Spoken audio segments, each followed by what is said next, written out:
ভাই একটা প্রশ্ন করলেন যে পৃথিবীতে এত ধর্ম কেন, এটা প্রথম প্রশ্ন। আর তারপর একটা মন্তব্য করলেন যে শান্তি মানবতার সমাধান, এটা পিস টিভির স্লোগান। শান্তির জন্য প্রয়োজন জ্ঞান আর বিজ্ঞতা। আমি আপনার সঙ্গে একমত। আপনার প্রশ্নের প্রথম অংশটা নিয়ে যদি বলি যে পৃথিবীতে কেন এত বেশি ধর্ম, আমাদের বুঝতে হবে যে সর্বশক্তিমান ঈশ্বর আমাদের স্রষ্টা আল্লাহ সুবহানাহু ওয়া তাআলা পাঠিয়েছেন মাত্র একটা ধর্ম। আল্লাহ পবিত্র কোরআনে বলেছেন সূরা আলে ইমরান অধ্যায় নম্বর 3 আয়াত নম্বর 19, ইন্নাদ-দীনা ইনদাল্লাহিল ইসলাম। একমাত্র ধর্ম, একমাত্র জীবন দর্শন যেটা আল্লাহ তাআলার গ্রহণযোগ্য, সেটা আল্লাহ তাআলার কাছে আত্মসমর্পণ করা। আল্লাহ তাআলা মাত্র একটা ধর্মই পাঠিয়েছেন। আর যত নবী রাসূল পৃথিবীতে এসেছেন, যেমন ধরেন আদম, ইব্রাহিম, মুসা, ঈসা, মুহাম্মদ, ওনারা সবাই শান্তিতে থাকুন, তারা মানুষকে একটা শিক্ষাই দিয়েছেন, আল্লাহর কাছে আত্মসমর্পণ করা। এখন আরবি ভাষায় যদি কেউ আল্লাহ তাআলার কাছে আত্মসমর্পণ করে তাহলে তাকে বলা হয় মুসলিম। আর ইসলাম, এই আরবি শব্দটার মূল আরবি শব্দটা হচ্ছে সালাম, যার মানে শান্তি। এর আরেকটা মূল আরবি শব্দ হচ্ছে সিলম, যার মানে আল্লাহ তাআলার কাছে নিজের ইচ্ছাকে সমর্পণ করা। তাহলে এক কথা ইসলাম মানে আল্লাহ তাআলার কাছে আত্মসমর্পণের মাধ্যমে শান্তি অর্জন করা। তাহলে আমাদের স্রষ্টা আল্লাহ তাআলা পাঠিয়েছেন মাত্র একটাই ধর্ম। তবে সময় বদলানোর সাথে সাথে ধর্মগ্রন্থগুলোও বদলে গেছে, বিকৃত হয়ে গেছে, নতুন জিনিস ঢুকেছে। আর এই ধর্মগ্রন্থ বদলানোর ব্যাপারে আল্লাহ পবিত্র কোরআনে বলেছেন সূরা বাকারা অধ্যায় নম্বর 2 আয়াত নম্বর 79, ফাওয়াইলুল লিল্লাযীনা ইয়াকতুবুনাল কিতাবা বিআইদিহিম সুম্মা ইয়াকুলুনা হাযা মিন ইনদিল্লাহ লিয়াশতারু বিহি সামানান কালীলা ফাওয়াইলুল লাহুম মিম্মা কাতাবাত আইদিহিম ওয়াইলুল লাহুম মিম্মা ইয়াকসিবুন। দুর্ভোগ তাদের যারা নিজ হাতে কিতাব রচনা করে আর বলে এটা আল্লাহর নিকট হতে। তারা এটা বলে তুচ্ছ মূল্য প্রাপ্তির জন্য। তাদের রচনার জন্য শাস্তি তাদের, যা উপার্জন করে সেজন্য শাস্তি তাদের। আল্লাহ তাআলা পাঠিয়েছেন অনেক আসমানি কিতাব, অনেক ইনস্ট্রাকশন ম্যানুয়াল। সময় বদলানোর সাথে সাথে এই ইনস্ট্রাকশন ম্যানুয়াল, আল্লাহর এই আসমানি কিতাব বদলে গেছে। যখন কোনো কিতাব বিকৃত হয়ে গেছে, আল্লাহ নতুন রাসূল পাঠিয়েছেন আর নতুন কিতাব। এইভাবে অনেক দিন চলেছে। তারপর আল্লাহ পাঠালেন সর্বশেষ ও চূড়ান্ত নবী মুহাম্মদ সাল্লাল্লাহু আলাইহি সাল্লামকে, আর সর্বশেষ ও চূড়ান্ত আসমানি কিতাব কোরআন নাজিল করলেন। এর আগে যেসব নবী রাসূল এসেছিলেন, আমাদের প্রিয় নবী মুহাম্মদ সাল্লাল্লাহু আলাইহি সাল্লাম বলেছেন যে আল্লাহ তাআলা এই পৃথিবীতে 1,24,000 নবী রাসূল পাঠিয়েছেন। পবিত্র কোরআনে মাত্র 25 জনের নাম বলা হয়েছে, অন্যদের নাম আমরা জানি না। হতে পারে একজন প্রশ্ন করেছিল, আপনি কি মনে করেন, একজন হিন্দু আমাকে এই প্রশ্নটা করেছিল, আপনি কি রামকে আল্লাহর রাসূল বলে মানেন, অথবা শ্রীকৃষ্ণকে কি আল্লাহর রাসূল বলে আপনি মানেন? আমি বলবো, যেহেতু নামটা কোরআন হাদিসে উল্লেখ করা নেই, আমি জানি না। আমি জানি না, হতে পারে রাসূল অথবা নাও হতে পারে, নিশ্চিত করে বলতে পারছি না। তবে এ কথাটা মানতে হবে, যেসব নবী রাসূল এসেছেন নবী মুহাম্মদ সাল্লাল্লাহু আলাইহি সাল্লামের আগে, তারা ছিলেন সেই সময় আর সেখানকার মানুষের জন্য। তাহলে রাম যদি আল্লাহ রাসূল হয়েও থাকেন, যদি কৃষ্ণ আল্লাহ রাসূল হয়েও থাকেন, তারা এসেছিলেন সেখানকার মানুষ আর সেই সময়ের জন্য। বর্তমানে পৃথিবীর সব মানুষ, তারা থাকতে পারে ভারতে অথবা আমেরিকায় বা সৌদি আরবে বা কানাডায় বা ইংল্যান্ডে, পৃথিবীর যে কোনো জায়গায় তারা মানবে সর্বশেষ ও চূড়ান্ত নবী মুহাম্মদ সাল্লাল্লাহু আলাইহি সাল্লামকে এবং সর্বশেষ ও চূড়ান্ত আসমানি কিতাব পবিত্র কোরআন। আল্লাহ আমাদের কথা দিয়েছেন সূরা হিজর অধ্যায় নম্বর 15 আয়াত নম্বর 9 যে আমি কোরআন অবতীর্ণ করেছি, সেটা আমি সংরক্ষণ করব। তাহলে আল্লাহ তাআলা পাঠিয়েছেন মাত্র একটা ধর্ম, সেটা হচ্ছে আল্লাহ তাআলার কাছে আত্মসমর্পণ করা। ইসলাম মানে আল্লাহর কাছে আত্মসমর্পণ করার মাধ্যমে শান্তি অর্জন করা। আর আপনি বললেন জ্ঞান এবং বিজ্ঞতা দিয়ে শান্তি অর্জন করা যায়। হ্যাঁ, কার কাছ থেকে জ্ঞান? সবচেয়ে সেরা কে? আল্লাহ তাআলা আমাদের স্রষ্টা। কে সবচেয়ে জ্ঞানী? আল হাকিম, তিনি আল্লাহ সুবহানাহু ওয়া তাআলা মহান স্রষ্টা। তাহলে শান্তি অর্জনের সেরা উপায় হচ্ছে সেই জ্ঞান এবং নির্দেশনা মেনে চলা, যেটা আমাদের স্রষ্টা আল্লাহ সুবহানাহু ওয়া তাআলা পাঠিয়েছেন। বোন একটা প্রশ্ন করেছেন যে পবিত্র কোরআনে উল্লেখ করা আছে বেশ কিছু জায়গায় যে আল্লাহর কাছে একদিন হলো 1000 বছরের সমান। আরেক জায়গায় লেখা আছে যে আল্লাহর কাছে একদিন হলো 50,000 বছরের সমান। এই কথা কি পরস্পর বিরোধী?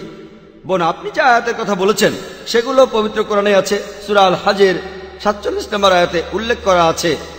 আর এছাড়াও সূরা সাজদার 5 নম্বর আয়াতে উল্লেখ করা আছে, বলা হয়েছে যে তোমাদের প্রতিপালকের নিকট একদিন তোমাদের গণনার সহস্র বছরের সমান। এরপর সূরা মারিজের 4 নম্বর আয়াতে বলা হয়েছে যে আল্লাহ সুবহানাহু ওয়া তাআলার কাছে একদিন এটা আমাদের মানুষদের সময়ের হিসাবে 50,000 বছর। এই দুটো কথাকে কি পরস্পর বিরোধী বলা যায়? আসলে পবিত্র কোরআনের এই আয়াতগুলো যা বোঝাতে চাচ্ছে, একটা ধারণা দিচ্ছে যে আল্লাহ সুবহানাহু ওয়া তাআলার সময়ের সাথে আমাদের পার্থিব সময়কে তুলনা করা যায় না। আমাদের পার্থিব সময় হোক সেটা 1000 বছর বা 50,000 বছর বা লক্ষ লক্ষ বছর, এই পার্থিব সময়টা আল্লাহর কাছে মাত্র একদিন অথবা মাত্র 1 সেকেন্ডের সমান হতে পারে। এখানে আপনাকে একটা ধারণা দেয়া হচ্ছে যে আল্লাহ সুবহানাহু ওয়া তাআলার সময়ের সাথে আমাদের পার্থিব সময়কে তুলনা করা যায় না।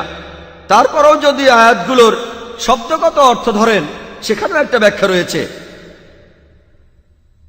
এই আয়াতগুলোতে যে আরবি শব্দটা ব্যবহার করা হয়েছে সেটা ইয়াম। এই শব্দটার দুটো আলাদা অর্থ আছে। ইয়ামের একটা অর্থ হলো দিন বা সময়কাল, অন্যটা যুগ বা লম্বা সময়।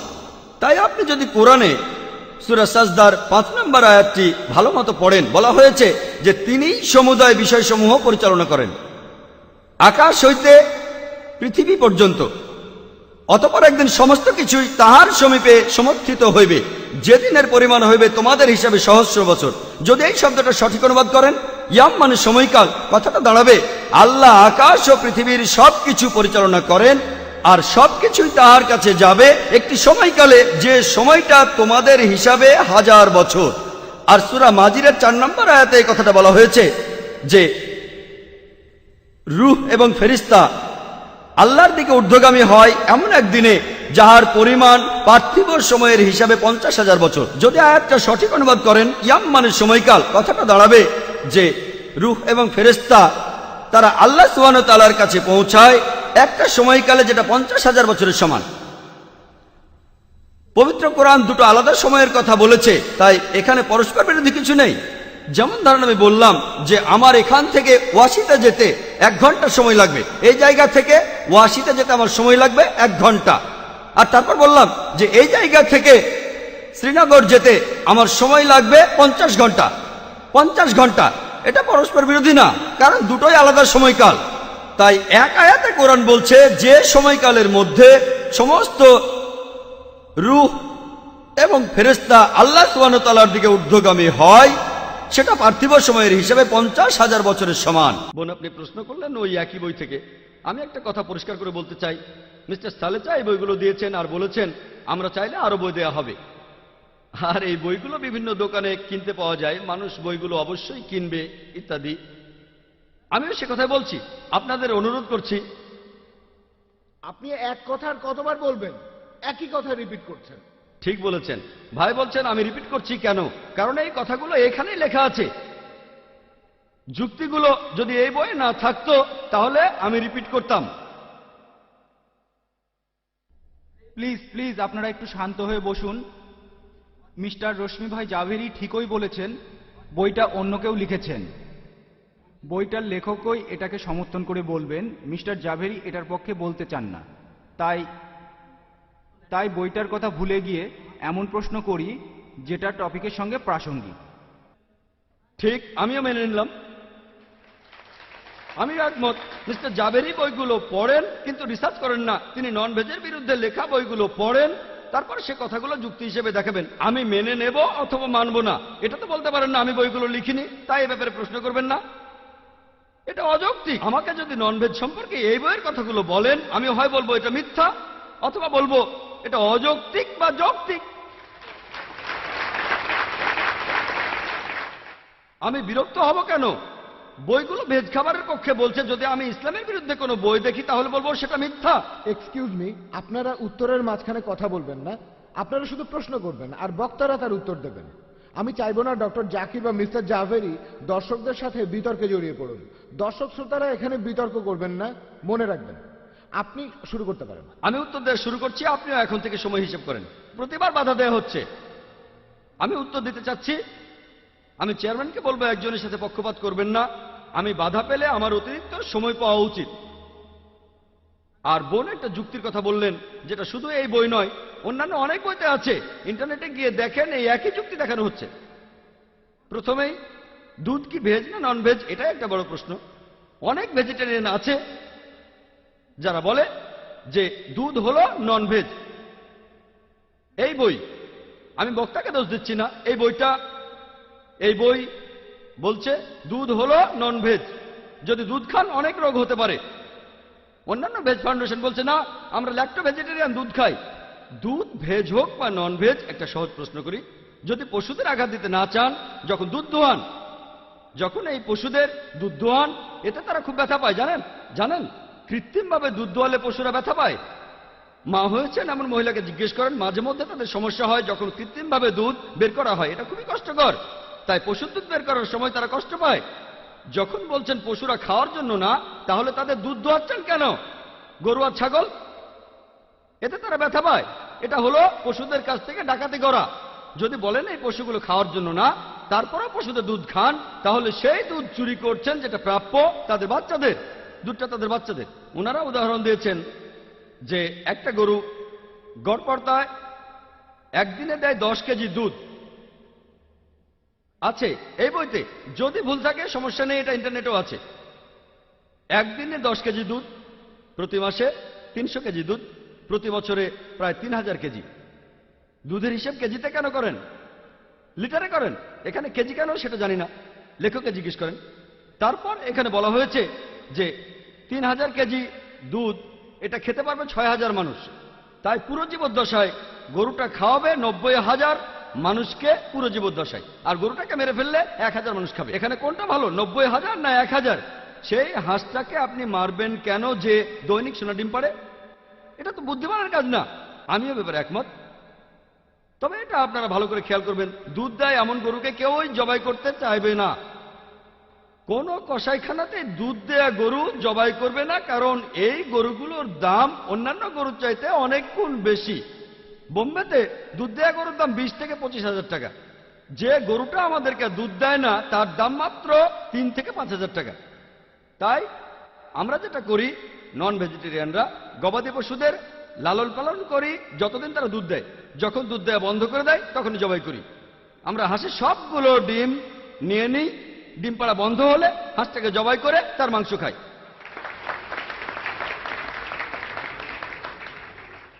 সাপও মরল, লাঠিও ভাঙল না, এক ঢিলে 2 পাখি। আমরা অনেক বুদ্ধিমান। এরপর ওনারা বললেন এই পশুদের বিভিন্ন কাজে লাগানো যেতে পারে, লাগানো যায় ক্ষেতের কাজে বা যানবাহনে।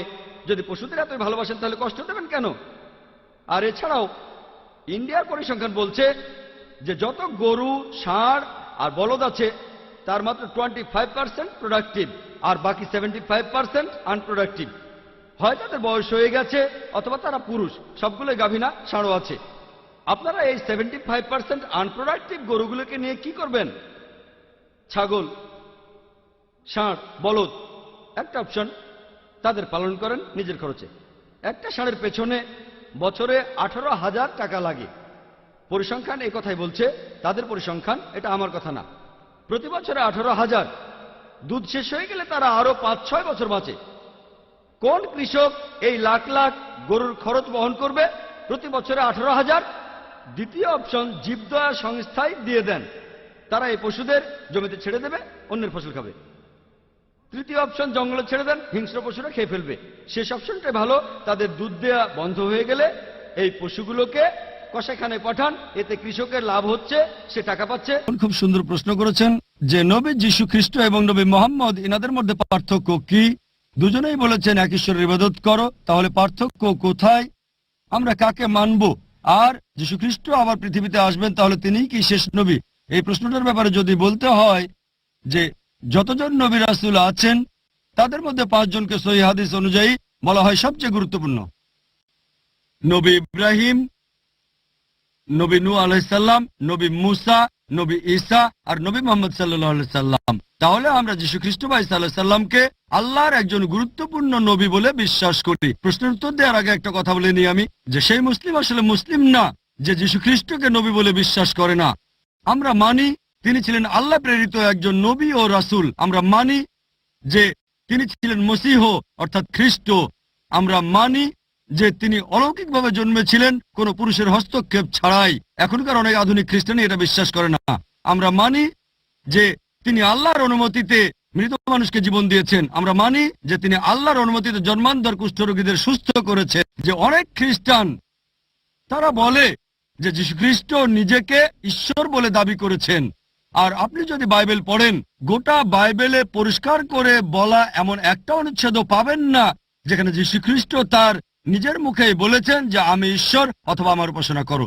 যদি কোনো খ্রিস্টান একটা অনুচ্ছেদ দেখাতে পারেন যেখানে স্পষ্ট করে বলা হয়েছে, একেবারে পরিষ্কার করে বলা গোটা বাইবেল থেকে, যেখানে যীশু খ্রিস্ট তার নিজের মুখেই বলেছেন যে আমি ঈশ্বর অথবা আমার উপাসনা করো, আমি খ্রিস্টান ধর্ম গ্রহণ করব।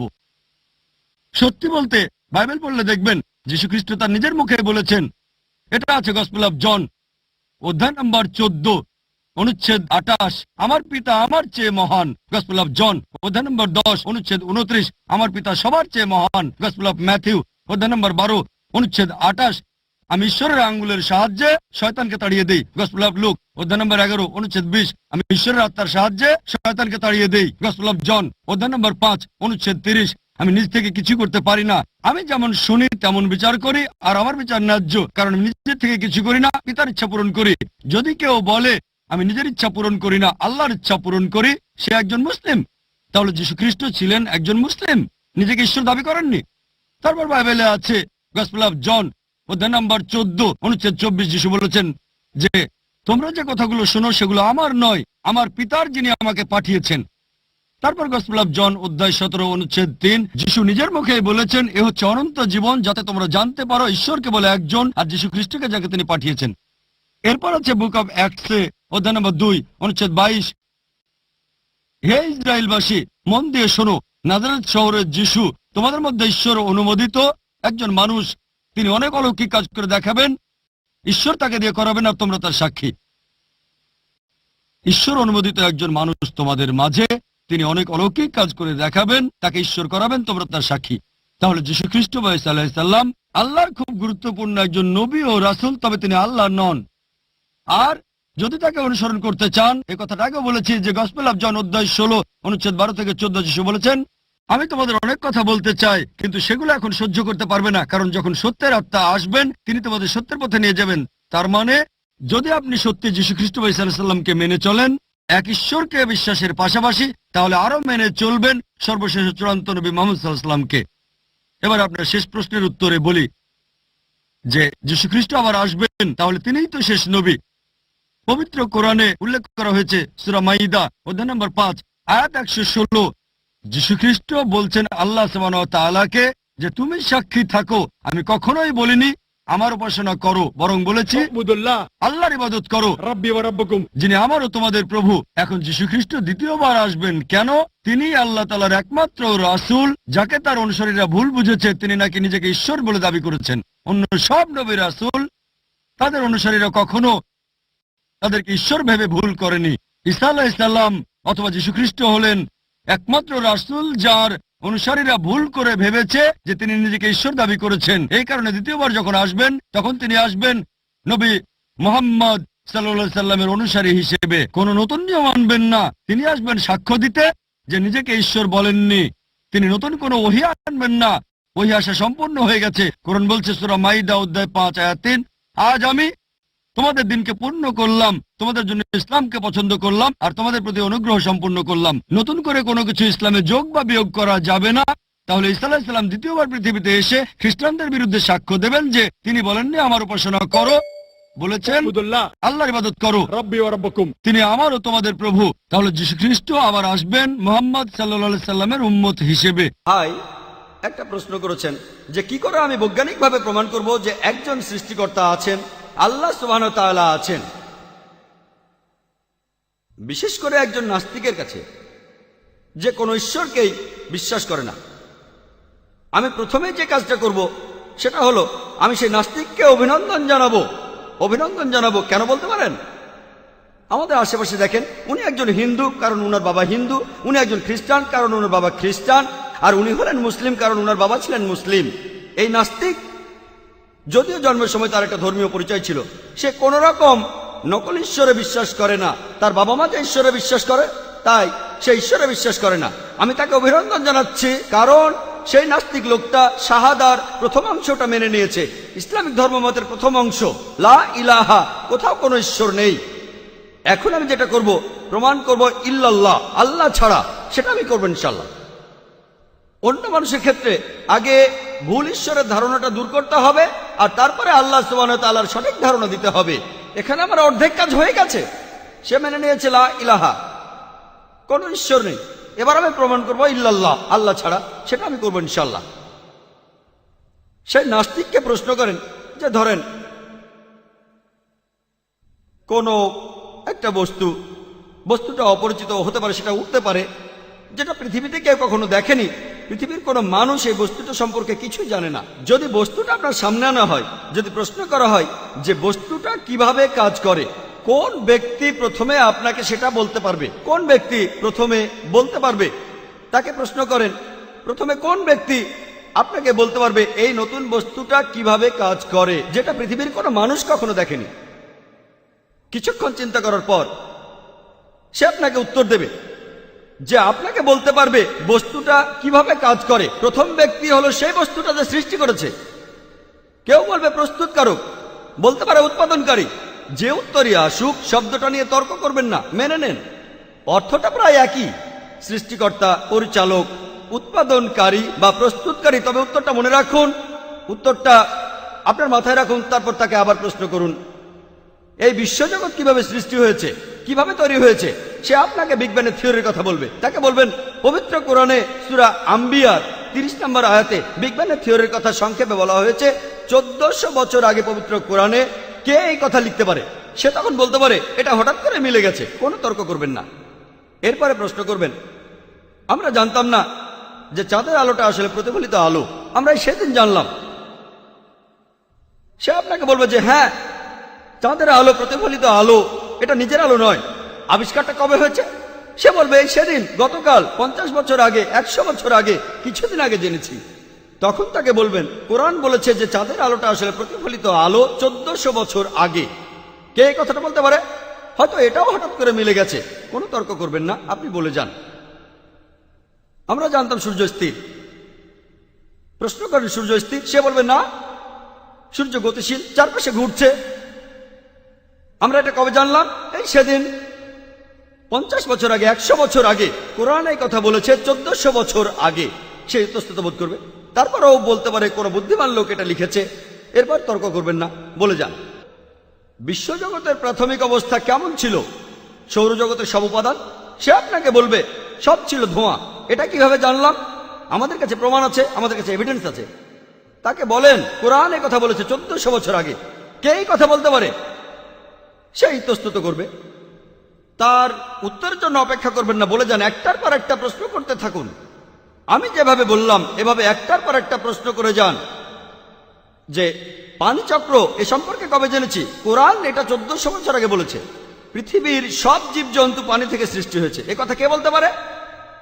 কোরআন উদ্ভিদবিদ্যা নিয়েও কথা বলেছে, পুরুষ এবং নারী। কে কথা বলতে পারে? এভাবে একটার পর একটা বলেন আর প্রশ্ন করেন কে কথা লিখতে পারে। এরপর তাকে বলেন একটা থিওরি আছে যার নাম থিওরি অফ প্রবাবিলিটি। ধরুন আপনার সামনে দুটো পথ আছে, তার একটা হলো সঠিক। এখন আপনি সঠিক পথটা বেছে নেবেন, তার সম্ভাবনা একেবারে আন্দাজে সেটা 1/2। ধরুন আমি একটা পয়সা টস করলাম, হেড করতে পারে অথবা টেইল। আমি ঠিক বলবো তার সম্ভাবনা 1/2। যদি 2 বার টস করি, আমি যে 2 বারই ঠিক মতো বলতে পারবো তার সম্ভাবনা 1/2 গুণ 1/2 অর্থাৎ 1/4, 25% সম্ভাবনা। যদি 3 বার টস করি, 3 বারই ঠিক বলবো তার সম্ভাবনা 1/2 গুণ 1/2 গুণ 1/2 সমান 1/8, 12.5%। একটা ছক্কার 6টা দিক থাকে। যদি একটা ছক্কা ছুঁড়ে দেই, আমি ঠিক মতো বলবো তার সম্ভাবনা হলো 1/6। যদি আমি 2 বার ছুঁড়ি, 2 বারই ঠিক বলতে পারবো তার সম্ভাবনা 1/6 গুণ 1/6, 1/36। এটাকে বলা হয় থিওরি অফ প্রবাবিলিটি। যদি ছক্কাটা 2 বার ছুঁড়ি, তারপর পয়সা টস করি, 3 বারই ঠিক বলবো, সেটা 1/6 গুণ 1/6 গুণ 1/2 অর্থাৎ 1/72। আপনি তাকে বলবেন সম্ভাবনার কথা। যদি প্রশ্ন করা হয় পৃথিবীর আকার কেমন? অনেক উত্তর হতে পারে। কেউ বলবে সমতল, কেউ বলবে ত্রিকোণা, কেউ বলবে ষড়ভুজের মতো, কেউ বলবে একটা পঞ্চভুজ, কেউ বলবে সপ্তভুজ, কেউ বলবে বর্গাকার। ধরেন সব মিলিয়ে 10টা আকার আছে। কেউ বলবে গোলাকার বা বর্তুলাকার। এখন কেউ আন্দাজে ঠিক মতো বলতে পারবে? তার সম্ভাবনা হলো 1/10। চাঁদের যে আলোটা, সেটা প্রতিফলিত আলো হতে পারে, আবার নিজের আলো হতে পারে। কেউ আবারও আন্দাজে এটা ঠিকভাবে বলবে, সেটার সম্ভাবনা হলো 1/2। এখন এই দুটোই, পৃথিবীর আকার আর চাঁদের আলো, আসলে প্রতিফলিত আলো, কেউ আন্দাজে বলবে আর ঠিক মতো মিলে যাবে, তার সম্ভাবনা 1/10 গুণ 1/2 সমান 1/20। পৃথিবীর জীবজন্তু কি দিয়ে তৈরি? কেউ বলতে পারে বালি, কেউ বলবে পাথর, কেউ বা বলবে অ্যালুমিনিয়াম, কেউ বলবে আবার সোনা। ধরেন 1000টা উপাদানের নাম বলবে। কেউ হয়তো বলবে পানি, আবার কেউ বলবে রূপা। 1000টা উপাদান, এখানে কেউ আন্দাজে উত্তরটা দেবে, সেটা ঠিক হবে। তার সম্ভাবনা এই থিওরি অনুযায়ী 1/1000। এই তিনটাই ঠিক হবে তার সম্ভাবনা। পৃথিবী বর্তুলাকার, চাঁদের আলো প্রতিফলিত আলো, আর সব জীবজন্তু পানি দিয়ে তৈরি, তার সম্ভাবনা সেটা হবে 1/10 গুণ 1/2 গুণ 1/1000। এটা তখন হবে 1/20,000, 0.005%। পবিত্র কোরআনে 1000-এরও বেশি আয়াতে বিজ্ঞান সম্পর্কে বলা হয়েছে। 3টা ক্ষেত্রে এই সম্ভাবনাটা 0.005%। আপনি যদি প্রবাবিলিটি থিওরি দিয়ে সবগুলো আয়াতের কথাকে বিচার করেন, উত্তরটা দাঁড়াবে প্রায় শূন্যের কাছাকাছি। থিওরি অনুযায়ী 1/10⁻50, এটা তখন শূন্যের কাছাকাছি। তখন আপনি সে নাস্তিককে প্রশ্ন করবেন, কে এই কথাগুলো লিখতে পারে? এখানে শুধু একটাই উত্তর দেয়া যায়। প্রথম উত্তরটা সৃষ্টিকর্তা, প্রস্তুতকারক, যিনি এই সব কিছু তৈরি করেছেন। এই উত্তর ছাড়া এখানে আর কোনো উত্তর নেই। বিজ্ঞান আজকের দিনে যেটা করছে, আসলে বিজ্ঞান ঈশ্বরকে বাতিল করছে না, ঈশ্বরের কিছু ধারণাকে বাতিল করছে। লা ইলাহা ইল্লাল্লাহ, বিজ্ঞান ঈশ্বরকে বাতিল করছে না, কিছু ধারণাকে বাতিল করছে।